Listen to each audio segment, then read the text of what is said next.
Welcome to IMPS classes. Good evening all of you. Today we are going to discuss the MCA entrance paper of 2021 of Jamia Millia Islamia, and we are going to take up the reasoning section. And the first question we start with today is choose the most appropriate options to fill in the blanks as follows. Now here they say that every human being after the first few days of his life is a product of two factors. On the one hand, there is his dash endowment, and on the other hand there is the effect of environment including dash. Now see, this is a question of which says on the one hand and on the other hand, and we are talking about the first few days of his life. So first few days of his life, the endowment that the child or the person has been given is congenital. Okay, so the first part or the first blank will be, the answer will be congenital. Okay, and if we go through the options, we will see there is only with congenital we have education, and the second part there is the effect of environment including education suits us perfectly. So we will mark B as the option here, and this would be the answer, final answer to this particular question. Now coming to the next question, choose the most appropriate option to fill in the blanks as follows. The dash of public awareness about the disease has led to its widespread dash. Now see, with awareness there are three things that can go: dearth, paucity and lack. Usually we say lack of awareness, but it can also be paucity and it can also be dearth. तीनों का मतलब ये है कि कमी होना, और इसमें से तो हम सेकेंड पार्ट देखेंगे वाइड स्प्रेड. क्या वाइड स्प्रेड? इंसिडेंस, अकरेंस या हैपनिंग. अब हैपनिंग बहुत अच्छा शब्द नहीं लगता है, वाइड स्प्रेड इंसिडेंस भी बहुत अच्छा नहीं लगता है, तो wide spread occurrence, occurrence is the perfect word here. तो इसलिए हम इसके लिए बी ऑप्शन के साथ जाएंगे, that is the paucity of public awareness. Paucity का मतलब कमी. Paucity of public awareness about the disease has led to its widespread occurrence. Okay, so here will mark B as the answer.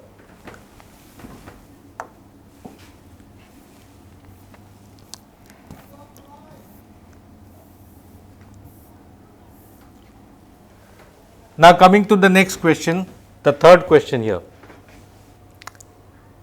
In the question below, a word file has been used in sentences in 4 different ways.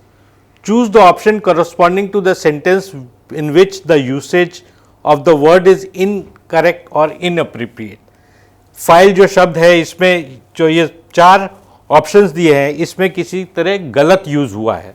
अब गलत use हुआ है, किस में use इसका गलत है हम देखते हैं.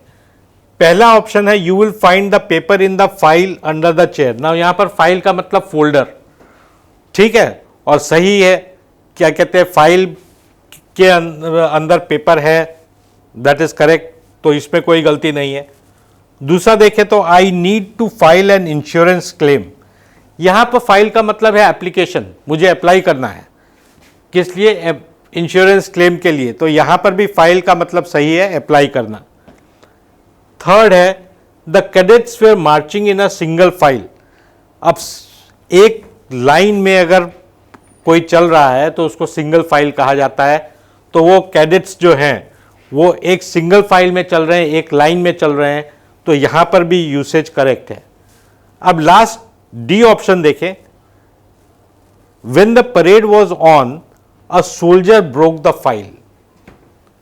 ना यहाँ पर ब्रोक द फाइल नहीं, सोल्जर ब्रोक द रैंक होता है. जो यूसेज है वो broke the rank, not broke the file. तो यहाँ पर जो फाइल का उपयोग किया गया है जो वो बिल्कुल गलत है और इसलिए हमारा ऑप्शन ये डी आएगा कि यहाँ पर फाइल का उपयोग गलत तरीके से किया गया है।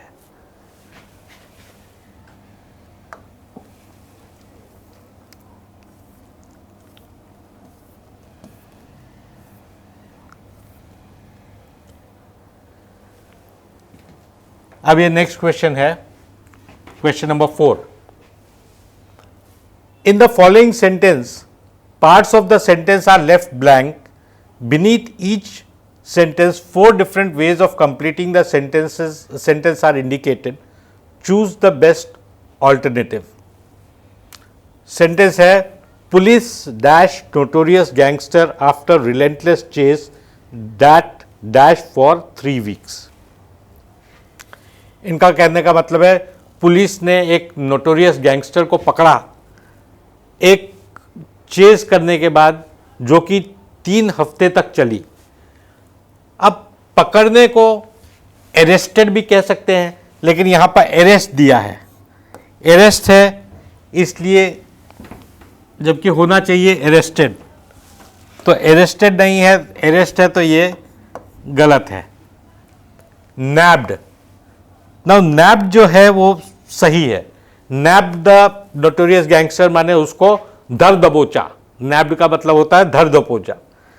और चेज दैट लास्टेड, ये पार्ट अगर यहां पर यूज करें, लास्टेड फॉर 3 वीक्स, 3 हफ्ते तक चली, जो कि 3 हफ्ते तक चली, तो ये लास्टेड भी यहां पर सही बैठ रहा है, तो बी ऑप्शन होना चाहिए। लेकिन हम लोग ये 2 भी देख लेते हैं, सी और डी।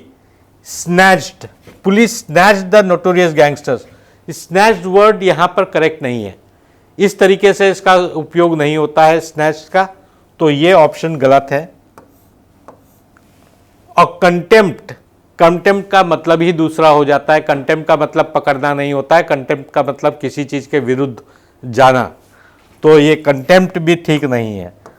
फर्स्ट केस में मैंने बोला अरेस्ट, अरेस्टेड होता तो क्या पता ठीक भी हो सकता था, लेकिन अरेस्ट है तो ये सही नहीं है, तो इसलिए हमारा ऑप्शन बी ये करेक्ट ऑप्शन है, क्योंकि police nabbed notorious gangster after relentless chase that lasted for 3 weeks, ये बिल्कुल सही बैठ रहा है यहां पर।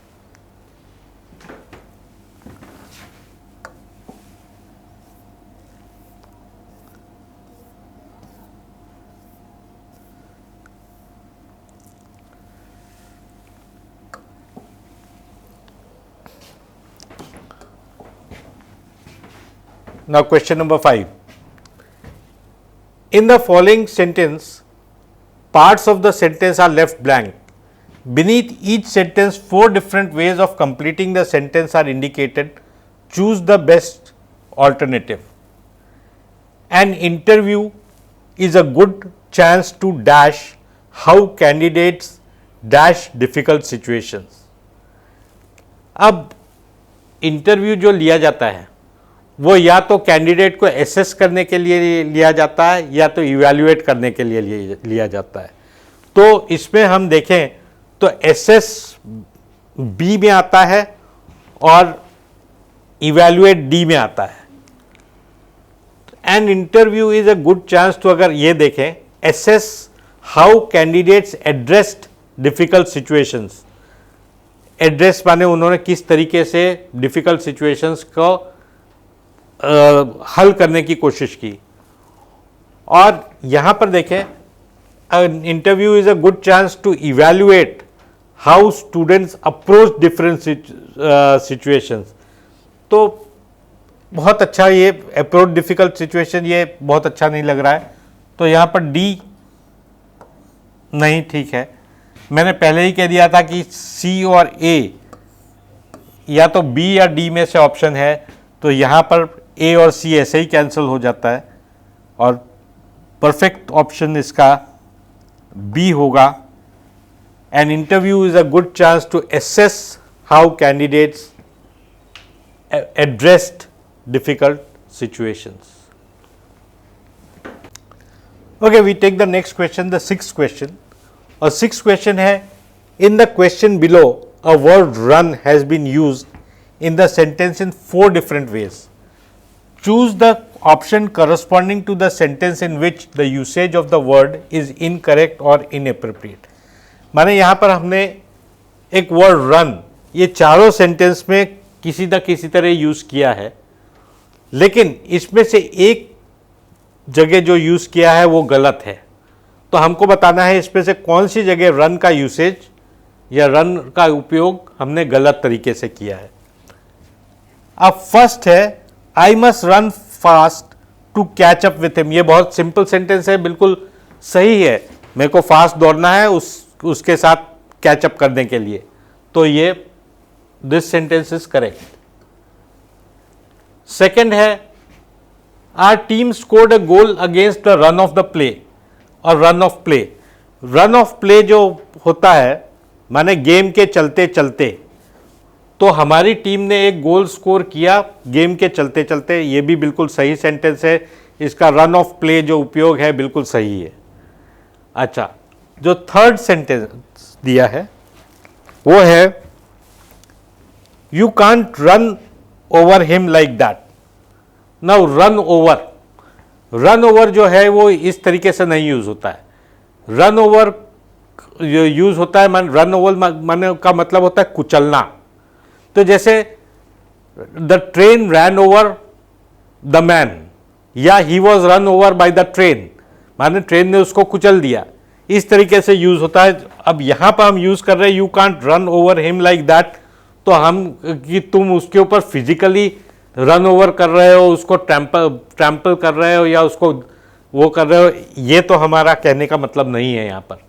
तो ये करेक्ट था, ये सेंटेंस करेक्ट नहीं है. अब लास्ट सेंटेंस है, the newly release book is enjoying A popular run. अब पॉपुलर रन, सिनेमा बहुत अच्छा चल रहा है कोई थिएटर में तो उसको कहते हैं एंजॉइंग ए पॉपुलर रन. बुक कोई अच्छी बहुत ज़्यादा बिक रही है तो उसको कहते हैं कि it is enjoying A popular run. तो ये सेंटेंस भी जो यह रन यूज़ किया गया है यहाँ पर, एंजॉइंग ए पॉपुलर रन, ये भी सही है. तो यहाँ पर एक ही थर्ड है जो गलत है. So our answer will be C only, that is you can't run over him like that. Okay, so we now move on to the next question.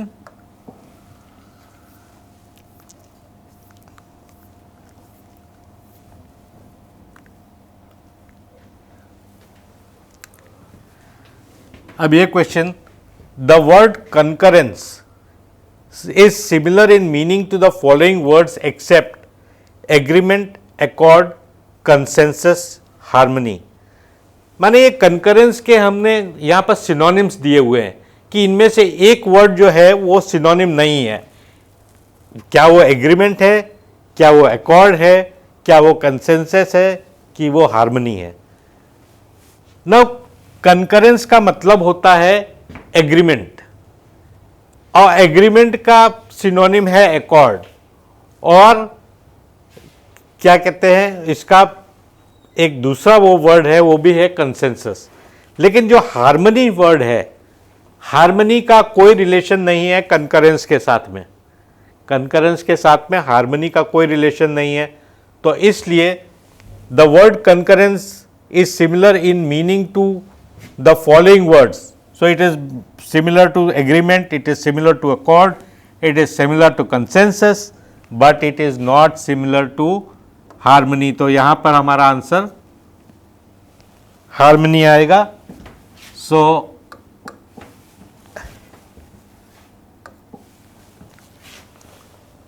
Our answer will be harmony here. Okay, now we move to the next question.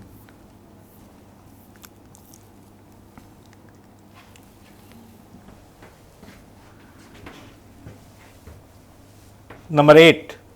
Select the word from the choices given below that is most similar in meaning to the word solitude. अब यहाँ पर भी ये solitude का एक तरीके से हमको सिनोनिम चाहिए. अब सॉलिट्यूड का मतलब होता है, हिंदी में कहेंगे अकेलापन, और अकेलापन यहां पर ABCD आप इसमें से देखिए, अकेलापन माने एलोननेस, ठीक है, एलोननेस माने अकेलापन, और उसका सॉलिट्यूड का जो सिनोनिम है वो एलोननेस है। तो यहां पर इसका आंसर होगा B, aloneness. Okay, now we move on to the next question.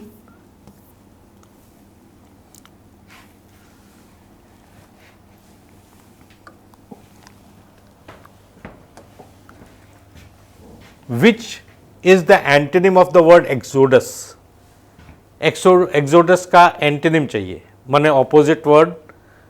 अब एक्सोडस वर्ड का मतलब होता है बहुत सारे लोग एक साथ कहीं से पलायन करना, दूसरी जगह जाना। अब इस अगर पलायन करने को बहुत सारे लोग एक साथ पलायन करते हैं बाहर, तो उसका ऑपोजिट होना चाहिए बहुत सारे लोग अंदर एक साथ आना। अब अंदर एक साथ आने को कहते हैं इन्फ्लक्स। एक साथ बहुत सारे लोग अंदर आते हैं किसी जगह पर, तो उसको कहा जाता है इन्फ्लक्स। तो इस क्वेश्चन का answer antonym of the word exodus होना चाहिए इन्फ्लक्स। रिटर्न, एक आदमी भी रिटर्न हो सकता है, बहुत सारे नहीं। होम कमिंग, एक आदमी घर आ सकता है, लेकिन यहां मास, एक झुंड की बात कर रहे हैं, ज्यादा से समूह की बात कर रहे हैं, तो इसलिए इसका आंसर होगा इन्फ्लक्स, जिसका मतलब है बहुत सारे लोग या बहुत सारी चीजें एक साथ अंदर आना।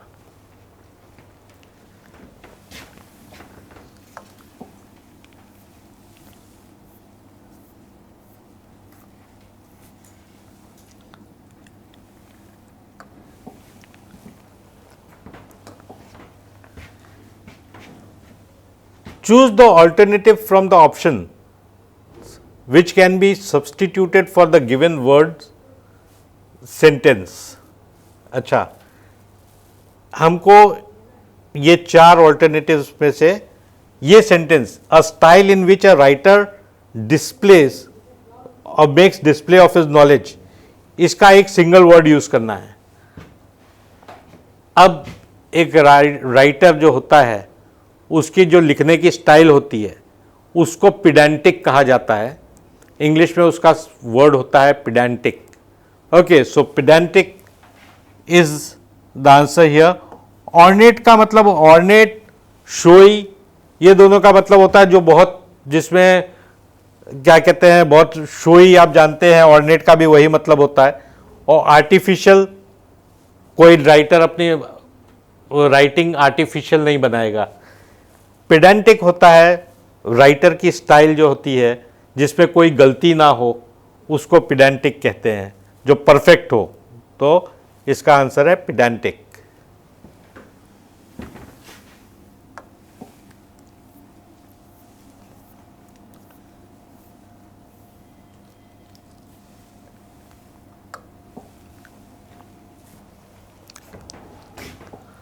ओके, अब ये रीजनिंग में क्वांटिटेटिव के क्वेश्चंस आए। ये पहला क्वेश्चन है, अ 10 rupee coin is placed on a plain paper, how many coins of the same size can be placed around it so that each one touches the central and adjacent coin. माने एक paper पर एक, ये 10 रुपये का coin रखा है। अब इसके अगल बगल यही साइज के कितने हम और कॉइन्स रख सकते हैं, ताकि जो कॉइन रख रहे हैं वो अगल बगल के कॉइन्स को भी टच करे और बीच वाले कॉइन को भी टच करे। अगर आप देखेंगे सेम साइज के हैं, इसलिए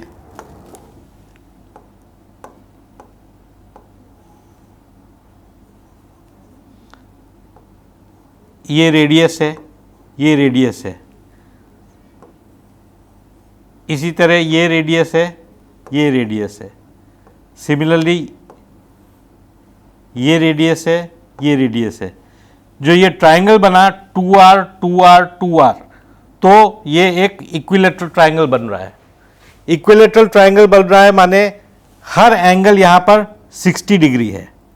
ये एंगल जो है हमारा, ये 60 डिग्री का एंगल बन रहा है। अब 60 डिग्री, अब हमको पूरा सर्कल में जाना है। पूरे सर्कल में आप लोग जानते हैं 360 डिग्री होते हैं।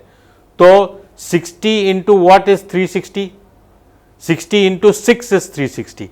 तो माने आप ऐसे 6 coins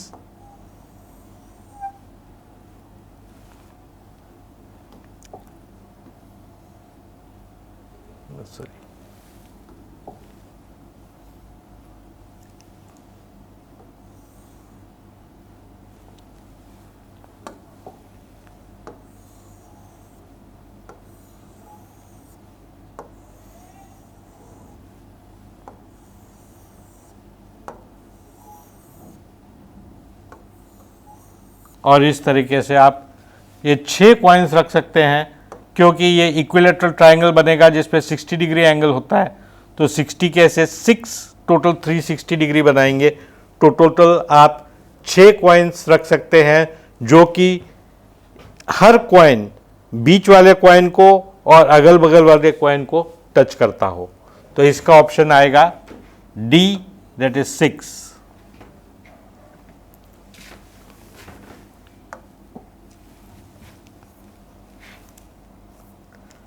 Moving on to the next question now.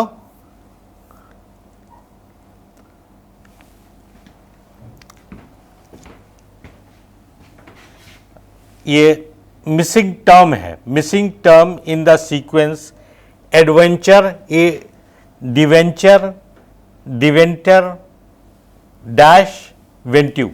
अब इसमें यहां पर हमको देखना है कि ये जगह पर कौन सा इनमें से ऑप्शन आएगा। अब अगर आप देखिए यहां से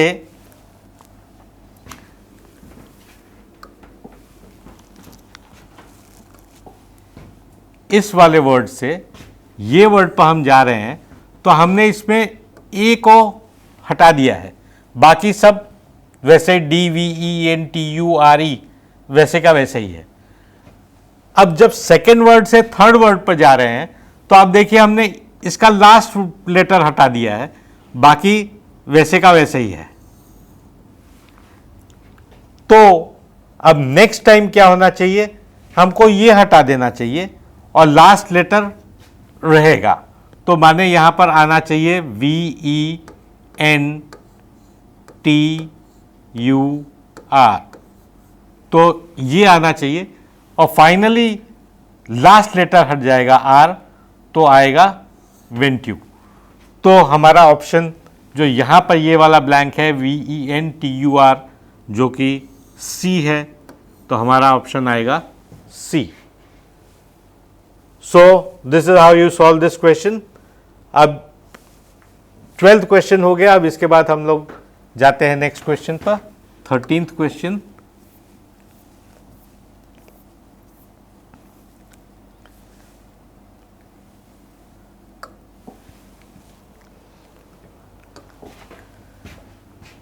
choose the odd one out, rice, मेज, जवार और व्हीट।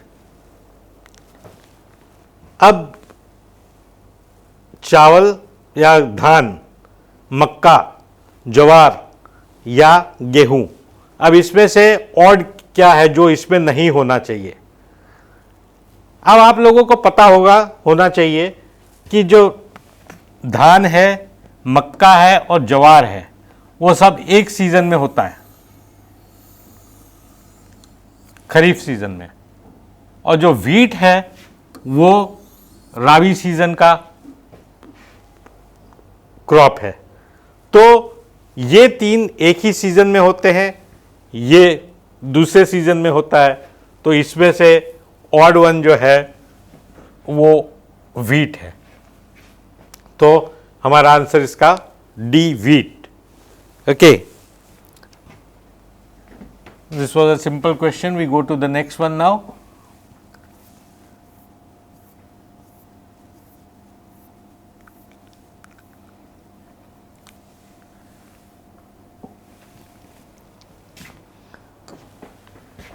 Question number 14.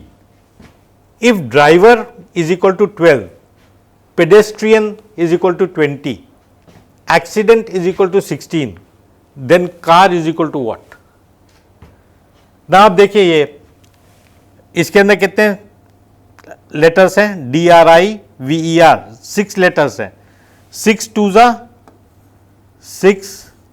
जा 12. इस पे देखें 4 5 6 7 8 9 10 है. 10 2 जा 20. ठीक है. ये है 4 4 8. 8 2 जा होता है 16. ठीक है. अब ये कार है जिसपे 3 वर्ड लेटर्स हैं खाली, तो 3 2 जा होना चाहिए 6. तो हमारा आंसर आना चाहिए 6, जो कि बी है. तो हमारा आंसर यहां पर 6 आएगा. That is option B. Okay, I hope you have understood this. It was a very simple question. Now moving on to the next one.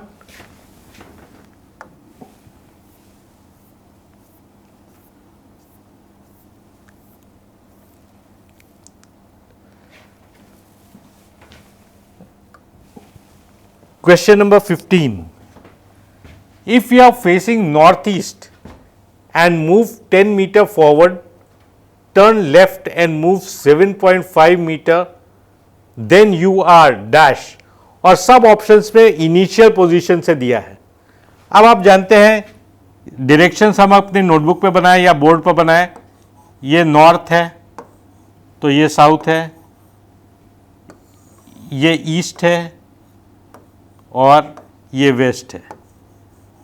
North east होता है, हमको नॉर्थ ईस्ट जाना है, ये नॉर्थ ईस्ट है. अब इस पॉइंट से लेट्स सपोज वो पर्सन स्टार्ट करता है और वो नॉर्थ ईस्ट डायरेक्शन में 10 मीटर जाता है. नॉर्थ ईस्ट माने ये, तो वो 10 मीटर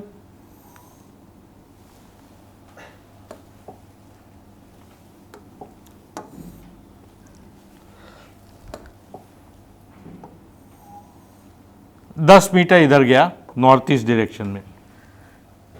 अब वहां से अब वो इस तरफ जा रहा है, वहां से वो लेफ्ट मुड़ता है.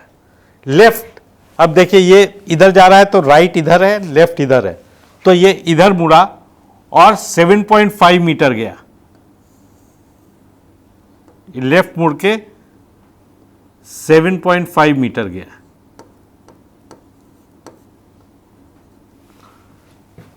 अब इन्होंने पूछा है कि ओरिजिनल पोजीशन से ये पोजीशन किस डायरेक्शन में है. तो आप देखिए तो ये पोजीशन नॉर्थ में आती है. यहां से ओरिजिनल पोजीशन से ये पोजीशन, नई पोजीशन जो है ये नॉर्थ है. तो इसका ऑप्शन होगा north of your initial position. तो जो पर्सन है या मैं, मेरी बात कर रहा है, तो मैं अब जो मेरी ओरिजिनल पोजीशन से थी उससे मैं नॉर्थ डायरेक्शन में हूं. Okay, so this is the answer. We move on to the next question.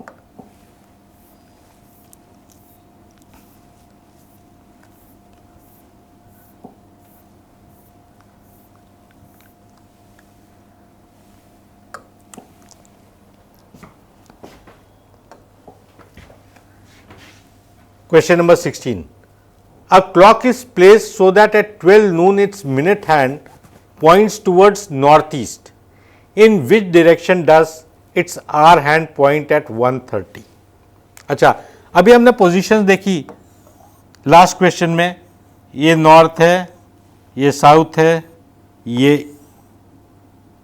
East है और ये वेस्ट है. अब एक क्लॉक है.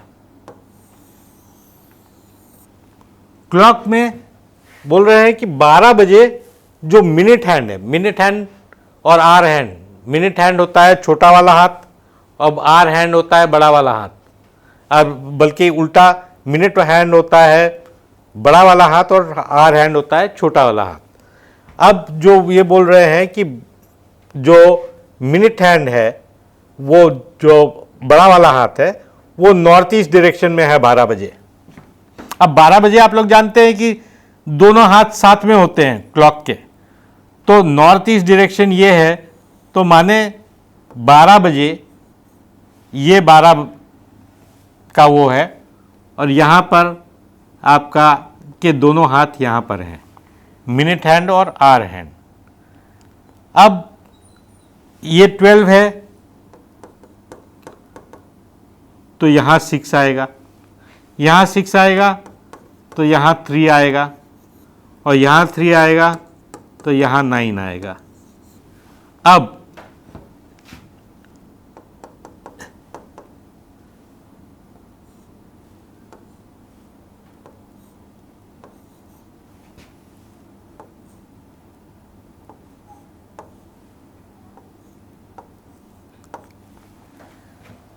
अब ये बात कर रहे हैं कि 1:30 बजे आर हैंड किधर होगा।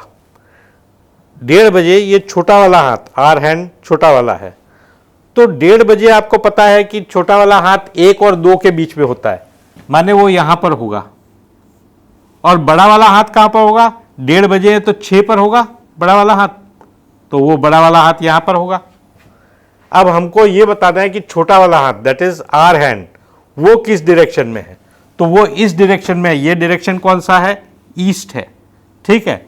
तो हमारा आंसर होगा कि जो आर हैंड है वो 1:30 बजे ईस्ट डायरेक्शन में पॉइंट करता होगा। So our answer will be C, east. Okay, moving on to the next question now.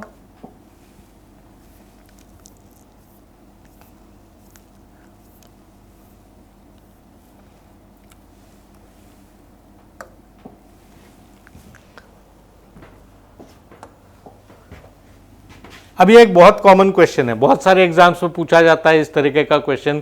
कभी फ्रॉग होता है, कभी मंकी होता है, और ये क्वेश्चन है a frog tries to come out of a dried well 900 metre deep with slippery walls.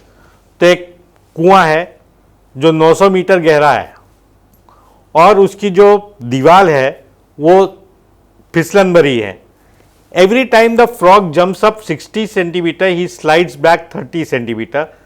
How many jumps will the frog have to take to come out of the well? अब जो frog है वो एक बार में 60 metre अगर ऊपर जाता है तो फिसल के नीचे 30 सेंटीमीटर वापस आ जाता है। अब ये हमको जानना है कि कितनी उसको ऐसी छलांग मारनी पड़ेगी कि वो कुएं से बाहर आ जाए। अब देखिए, एक्चुअली एक बार में, एक जंप में, इन वन जंप,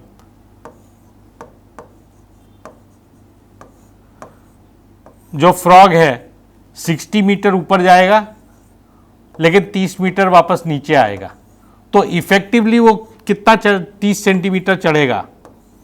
तो इफेक्टिवली वो केवल एक बार में, एक जंप में, एक छलांग में केवल 30 सेंटीमीटर चलेगा। तो अगर हम 900 को 30 से डिवाइड कर दे तो हमको मिल जाएगा कि कितने लीप में वो बाहर आ गया। लेकिन आप ये सोचिए 900 मीटर 900 सेंटीमीटर उसको चढ़ना है, जब वो 60 सेंटीमीटर उसके नीचे होगा 840 सेंटीमीटर पर, 840 सेंटीमीटर पर, तब वो जब जंप लगाएगा 60 सेंटीमीटर की तो वो तो ऑलरेडी बाहर आ जाएगा, तो फिसलने की बात ही नहीं हुई, वो ऑलरेडी कुएं के बाहर आ गया। तो हम देखेंगे कि 840 सेंटीमीटर वो कितनी जंप्स में जाता है। एक जंप में 30 सेंटीमीटर जाता है तो 840 सेंटीमीटर वो जाएगा, 840 डिवाइडेड बाय 30, तो ये कितने जंप हो गए? 28 जंप। तो 28 जंप में वो 840 सेंटीमीटर चढ़ा। अब उसके बाद का जंप जो 29वां जंप होगा वो ऑलरेडी बाहर आ जाएगा, तो उसको फिसलने की बात ही नहीं रही। तो माने इसमें एक जंप ऐड कर देंगे तो वो पूरा 900 सेंटीमीटर, जो एक जंप है उसकी 60 सेंटीमीटर की, यहाँ पर वो फिसलेगा नहीं क्योंकि वो ऑलरेडी बाहर आ गया होगा, तो वो 900 सेंटीमीटर कवर कर लेगा। तो इसका आंसर 28 प्लस 1 माने 29 होना चाहिए, जो कि ऑप्शन है ए। तो ऑप्शन ए 29 सेंटीमीटर 29 जंप्स में ये आपका मेढक बाहर आ जाएगा वेल के।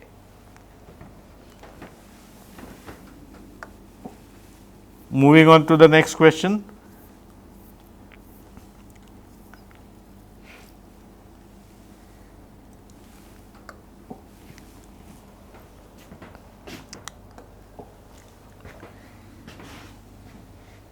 In how many ways can a cricketer hit the century if he hits only 4s and 6?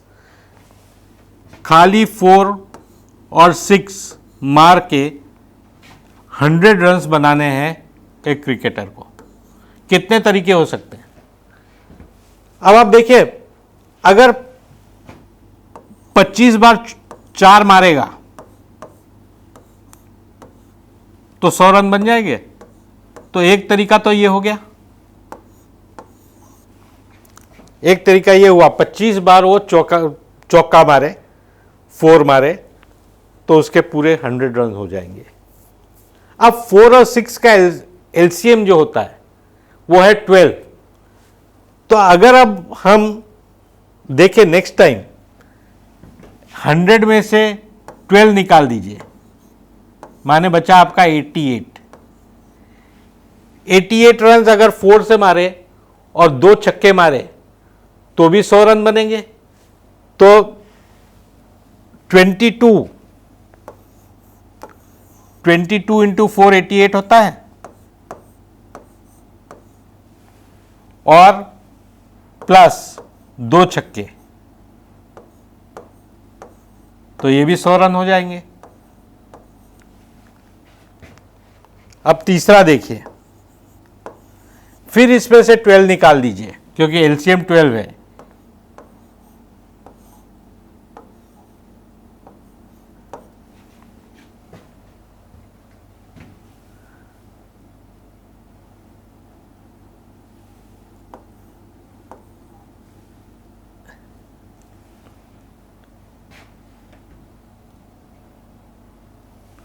अब 19 टाइम्स अगर 4 मारे तो 76 हुआ,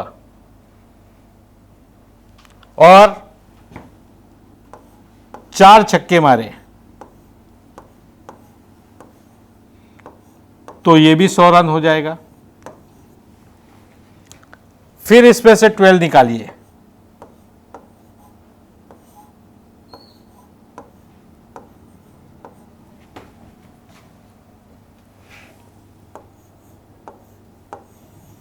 चौथा टाइम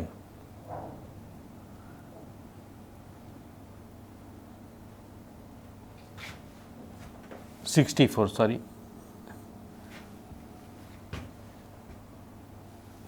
17,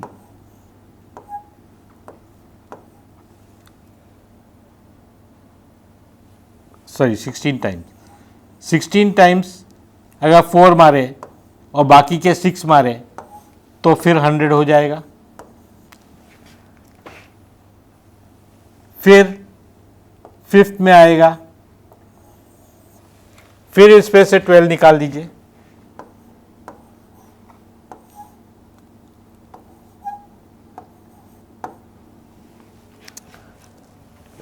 थर्टीन टाइम्स 4 मारे और बाकी के 6 मारे तब भी 100 हो जाएगा। अब ये 5 बार हुआ। अब छठी बार देखिए, 52 में से 12 निकालिए तो 6 केस होगा। फिर 40 में से 12 निकालिए,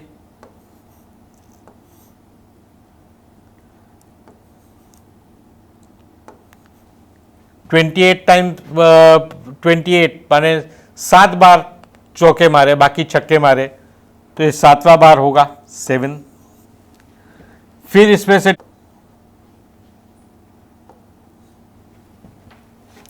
4 बार तो ये 8 होगा,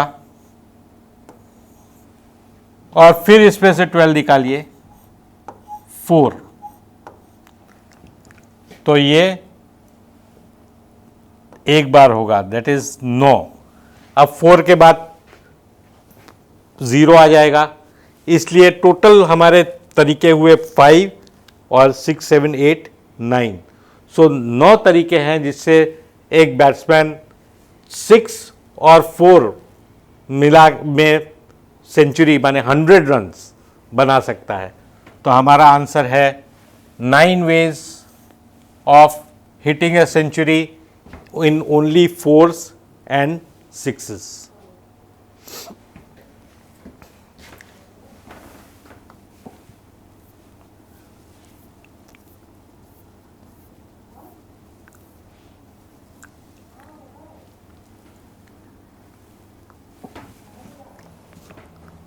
Okay, next question.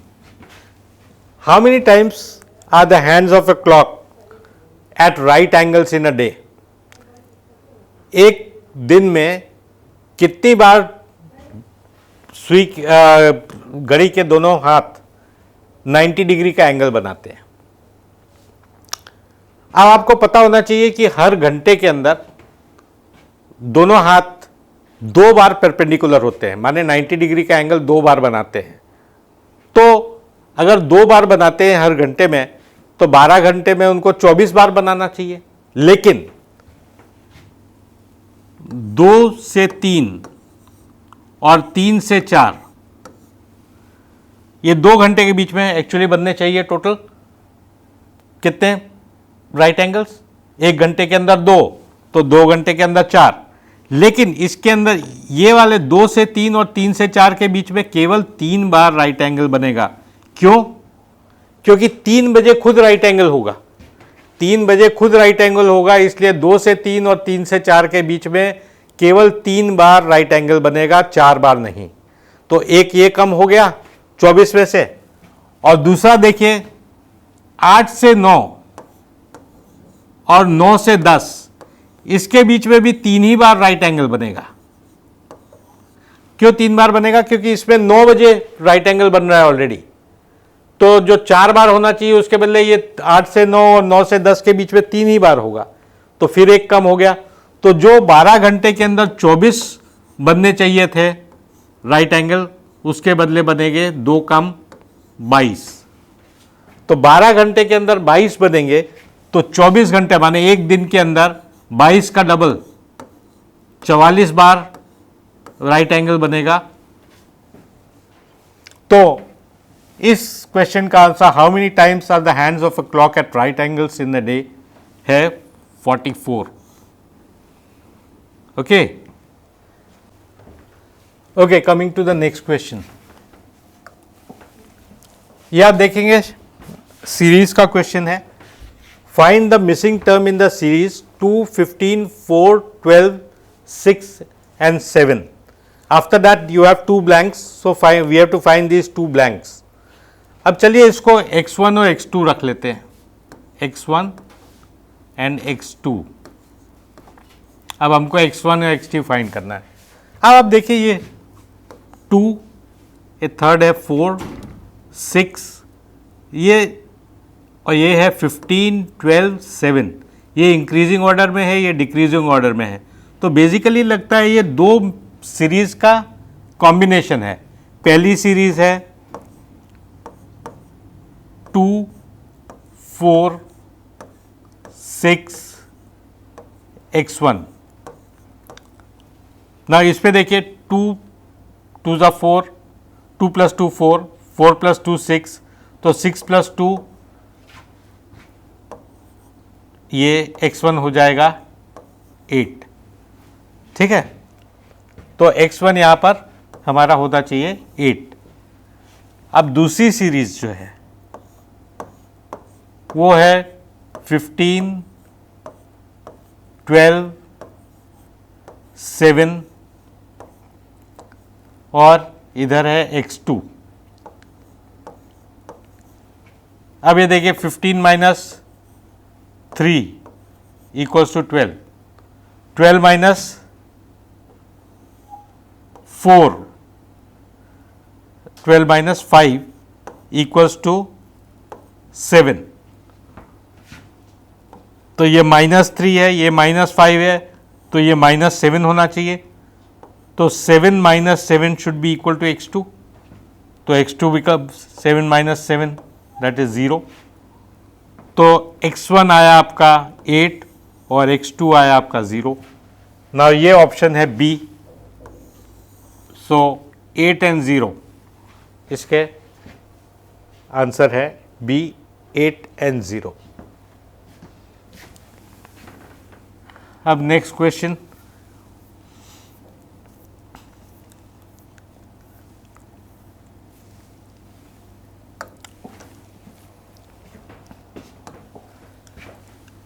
Question number 21। A is B's sister, C is B's mother, D is C's father, E is D's mother. How is A related to D? अब ये रिलेशनशिप का क्वेश्चन है, इसमें हम लोग डायग्राम बनाएंगे। डायग्राम बनाने, A is B's sister, ये B है, B की सिस्टर है A, ये इसकी B की सिस्टर है। अब C is B's mother, B की मदर है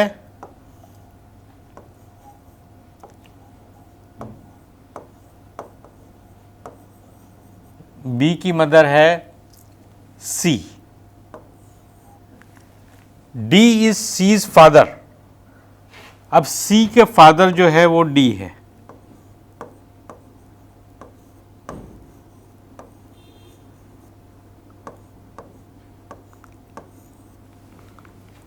और E is D's mother, E is D's mother.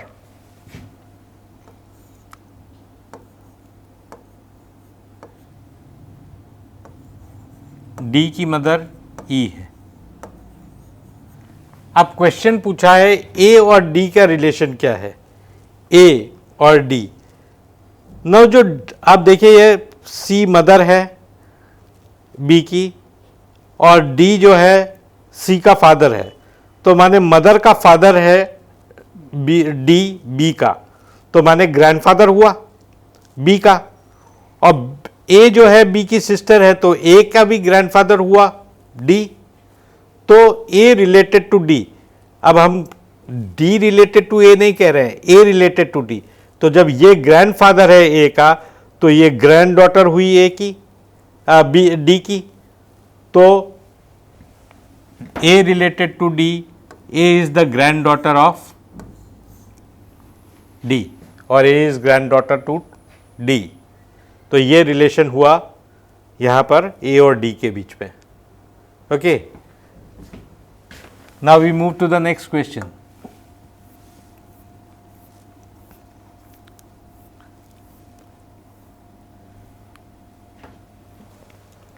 ये भी सीरीज का क्वेश्चन है।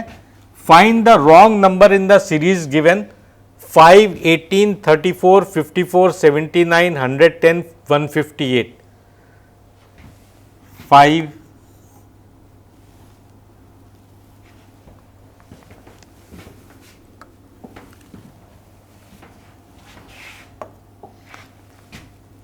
5 है, 18 है,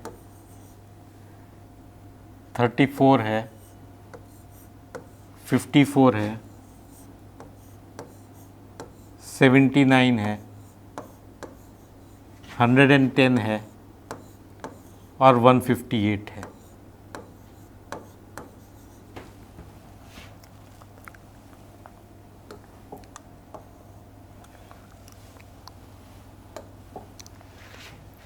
अब let us see the difference. 5 और 18 के बीच में डिफरेंस कितना है? 5 और 18 13 का डिफरेंस है। 18 और 34 के बीच में कितना डिफरेंस है?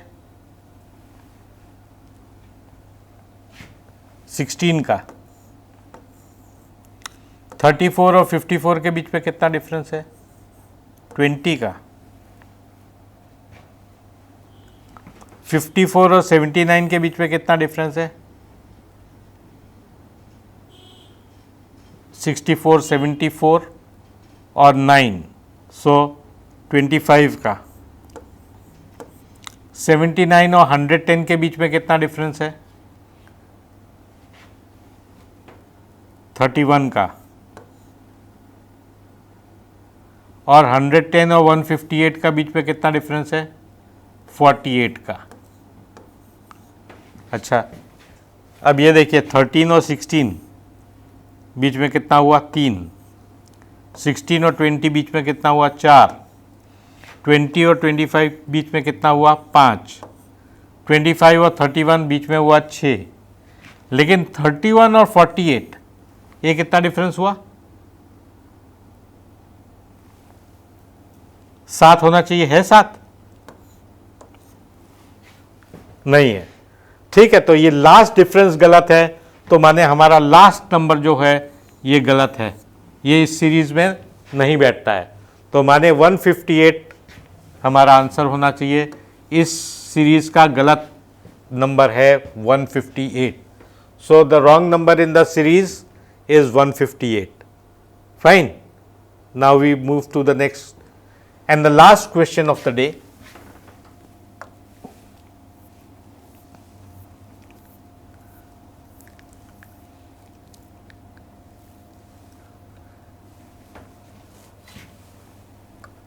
अब ये भी सीरीज का क्वेश्चन है। Find the wrong number in the series 5, 6, 14, 45, 184, 920, 556, 5556. Okay, 5 है, 6 है, 14 है, 45 है, 184 है और 920 है and last 5, 5, 5, 6. ओके, अब ये देखिए 5 to 6, अब ये इसमें देखेंगे 5 into 1 plus 1, 5 1 जा 5 plus 1 is 6. ओके, 6 और 14 में क्या होगा? 6 into 2 plus 2, 6 2 जा 12 प्लस 2 14। 14 और 45 के बीच में क्या होगा? 14 इंटू 3 42, 42 प्लस 3 45 हुआ। अब इसी तरह यहाँ देखिए 45 इंटू 4 हुआ 180 और प्लस 4 करेंगे तो आपका आ जाएगा 184। तो इसी तरह यहां पर होना चाहिए 184 इंटू 5 प्लस 5, तो 184 इंटू 5 हुआ 920 प्लस 5, तो होना चाहिए 925, लेकिन यहां पर है 920। ओके, 920 इस सीरीज में नहीं बैठ रहा है क्योंकि 925 होना चाहिए, इसके जगह यहाँ पर 920 दिया है। अभी ये 925 इंटू 6 प्लस 6 हमारा आएगा 5 5 5 0 प्लस 6, दैट इज 5 5 5 6। वो भी करेक्ट है लास्ट वाला, तो ये हमारा नंबर गलत है 920। सो इस सीरीज में the answer that is the wrong number in the series is 920, that is C. So that is all for today. Have a very good day all of you. Thank you.